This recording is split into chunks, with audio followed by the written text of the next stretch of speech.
Episode 1. Sa lilim ng iisang bubong. Tahimik ang hapon sa tahanan ng pamilya, Angeles. Ang amoy ng nilulutong adobo ni Aling Lori ay humahalo sa amoy ng bagong linis.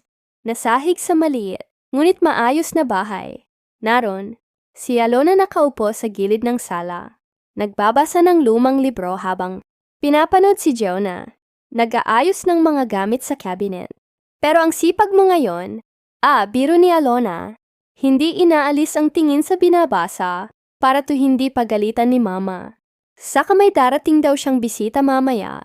Sagot ni Gio habang pinupunasan ang kanyang braso gamit ang basahan.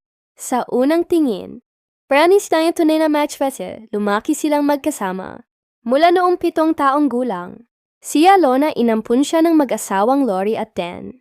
Matapos pumanaw ang kanyang mga magulang sa isang aksidente.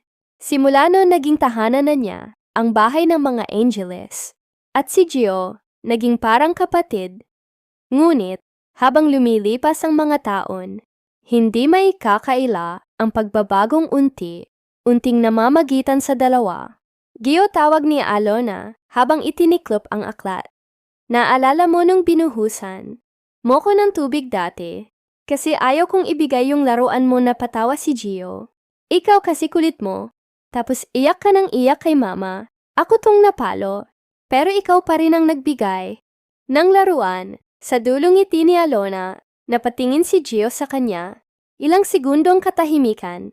Sa paningin niya ngayon, hindi na si Alona ang batang iyakin, at masungit dalaga na siya, at may kung anong hindi maipaliwanag.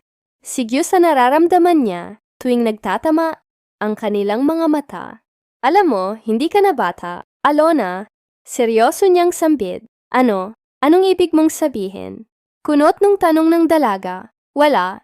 Basta iwas niya sabay balik sa pag-aayos. Dumating si Aling Lori dala ang bagong laba. Alona, pakitulungan mo nga ako sa kwarto. Si Gio naman, linisin mo na rin yung likod bahay ha. Magpapahinga si Papa niyo mamaya. Sige po. Masabay nilang sagot sa gabi. Nagkataong parehong hindi makatulog.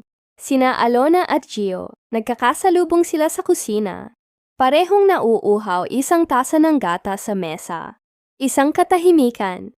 Hindi ka rin makatulog? Tanong ni Gio. Hindi mainit eh. Sagot ni Alona. Biglang umihip ang malamig na hangin mula sa bukas na bintana.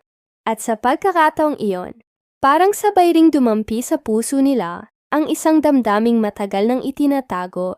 Teka Gio, mahinang sabi ni Alona habang nakatitig sa kanya. Tumigil sa pag-inom, si Gio dahan-dawang lumapit. Naglalapit ang mga mata nila, bahagyang nanginginig ang kamay ni Alona. Si Gio parang may gustong sabihin, ngunit pinipigil gabi na kailangan. Kung nasigurong matulog, iwas ni Alona mabilis na tumalikod. Ngunit sa likod ng bawat hakbang, pareho nilang alam, hindi na sila katulad ng dati. Mula ng gabing magkalapit, ang mga mukha ni na Alona at Gio tila may nagbago. Hindi na sila makatingin ng diretsuhan sa isa't isa. Parang may pader na hindi nila maipaliwanag. Hindi galit kundi kaba at isang damdaming hindi dapat umiiral. Habang naghahain ng almusal, si Alona kinaumagahan dumating si Gio na tila hindi siya napansin. Good morning. Bati ni Alona bahagyang kinakabahan. Good morning. Mabilis na tugon ni Gio pero hindi siya tumingin. Napansin ito ni Aling Lori. Kayong dalawa parang ang tahimik ngayon. May pinagtatalunan ba kayo? Wala po, masabay nilang sagot. Ngunit ang totoo, parehong gulo ang isip nila eksena sa eskwelahan trabaho.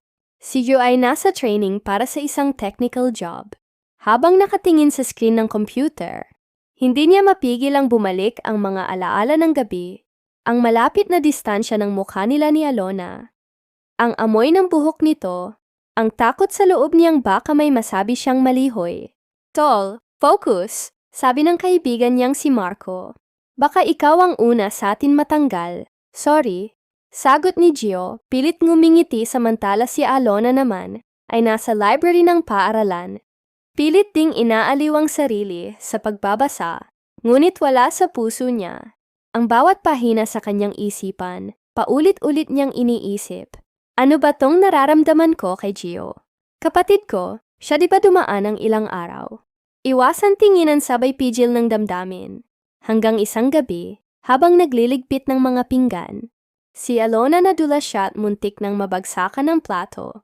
Agad siyang sinalo ni Gio. Okay ka lang? Tanong nito. Hawak siya sa braso. Halos magkayakap na sila. Bakit? Tumango si Alona. Ngunit hindi niya mabawi ang titig kay Gio. Bakit ka ba laging ganyan? Mahina niyang tanong. Laging nandyan kapag kailangan kita. Hindi sumagot si Gio. Pagkus dahan-dahan siyang yumuko. Nagtama ang kanilang mga labi. Hindi marahas hindi rin planado. Isang halik na puno ng damdaming. Matagal nang pinipigil. Pero mabilis din silang naghiwalay. Teka lang, malito, bulong ni Alona.